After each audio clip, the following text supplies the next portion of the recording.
That is so pretty. I'm Tough sorry, song, that was Chief. tough. That's the song right there. Come on, Mike. And if there was one particular record that the Jackson family could listen to on a day like today after his passing and think about in fond memory, it would be this one right here. Good time.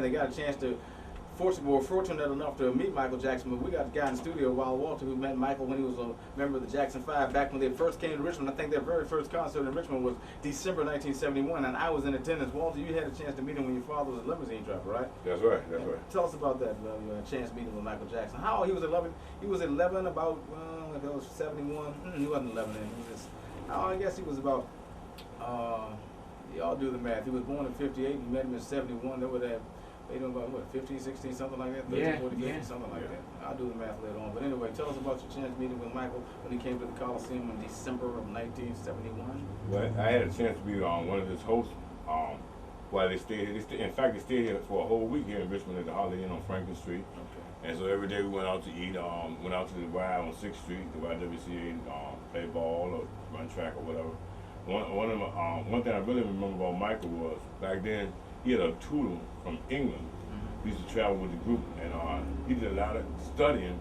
And he was separate from his brothers a whole lot. But when we went out for recreation, she would also come along sometimes. But he always had his little books and his little inhaler. So what you're saying is he was having respiratory He problems. was having respiratory problems back then. I was wondering then, was it because they were trying to keep his voice crisp or what? But then they told me no, he had a little bronchitis or something as a child. All right, well, that was interesting to know. And I don't talk about it too much, but I had a chance meeting with Michael back at the Black Radio Exclusive Convention back in Los Angeles in May of 1978. And I kick myself to this day for not stopping and taking a picture. That was during the time when Michael and his group, Michael and the Jackson 5, it was prior to Off the Wall, and it was just at the end of some of their bigger hits. And they were in like a slump period. And the reason that they were at the hotel, they were there with a lot of other recording artists who were trying to get their careers back on track. And all of the, or should I say, a lot of the prominent DJs, black radio DJs, were at this one convention back in '78. That's when I had a chance to meet Michael Jackson. But speaking about Michael, we're playing a lot of stuff that the other radio stations are not playing by Michael Jackson. Either they don't know about it, or they just can't find it, or forgot about it. But I call them the hidden gems. This was one of them from a 1975 LP. That same last LP that was titled Movement Violation. This was a cut that I didn't receive any notoriety. It was a pretty good record as we play some of Michael Jackson's hidden gems. Back when he was with the Jackson 5 from the Movement Violation LP from 1975. His last LP on Motown. Give it a listen on WCLM.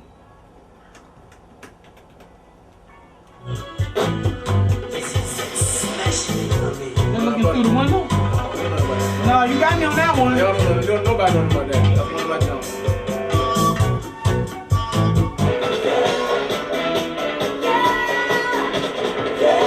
That heck of a dancer, but I'm moving up to this one. Come on, Michael, take it to him. Come on, Mike. Hit it, Mike. I ain't never seen you like this, Trip.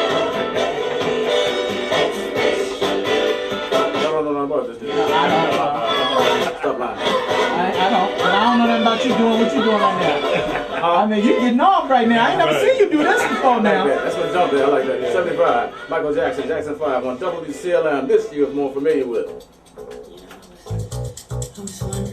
The great Michael Jackson from his groundbreaking LP from late 1979, the Off the Wall LP that started his collaboration with Mr. Q, Quincy Jones, Don't Stop Till You Get Enough, a hit during the summer of 1979. That sent Michael in a different direction, didn't it, Brad? Yeah, it did. And the thing about that, you know, it opened doors for other fans to be created. You know, just like Daddy. He was a Quincy Jones fan. That's right. You remember Daddy loved Quincy Jones, and that's how I like Quincy Jones.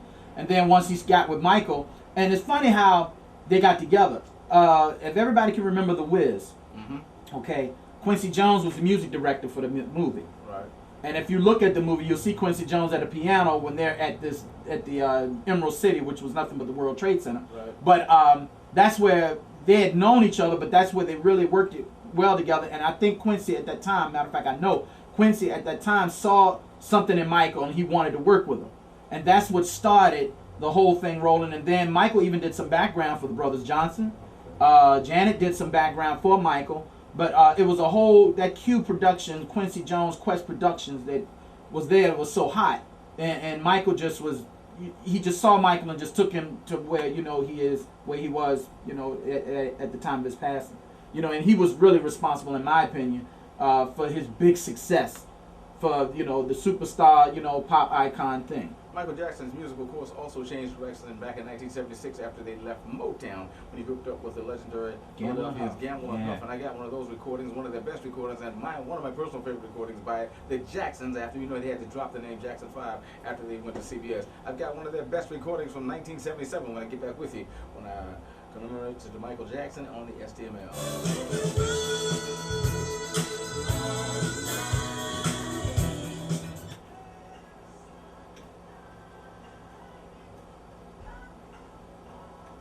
WCLM. Even superstars don't perform songs to perfection most of the time, but I happened to see this gentleman perform this song along with his brothers in November of 1979 at the Richmond Coliseum. And this was the closest thing to perfection I have ever seen on stage. Not only did they perform this song superbly, but every song in their repertoire they performed superbly. The Jacksons from 1979, when they were at the Richmond Coliseum. This is Michael Jackson from his 1979 Off the Wall LP, A Simply Wonderful Song.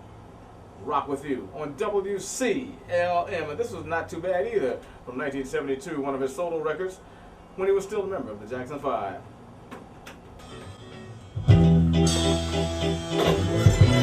That's one Sonya loved that.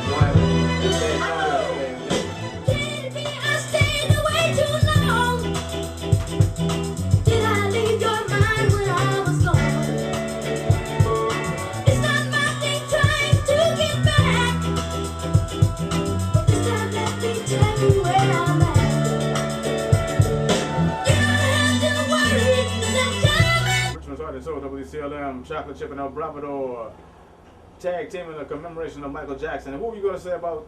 Well, first of all, going up to you're getting ready to play one of the Jackson's CDs, a song off the CD that was after Off the Wall, before Thriller. A lot of people forgot about it. 1981.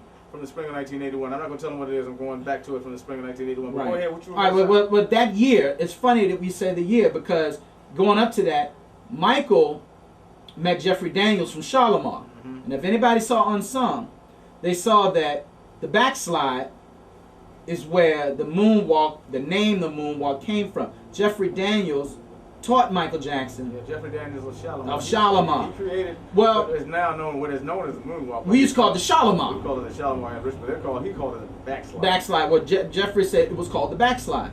And that's really what the moonwalk was. It was from Jeffrey Daniels. Okay, so I'm saying, since we're going in and doing the history of Michael, I'm hearing a lot of people, and this is not to take anything from Michael at all, but you're seeing all these reports saying, you know, he created the moonwalk, and that's not correct. He created the name the moonwalk, but the actual dance was the backslide from Jeffrey Daniels of Shalimar, which we call here in Richmond the Shalimar.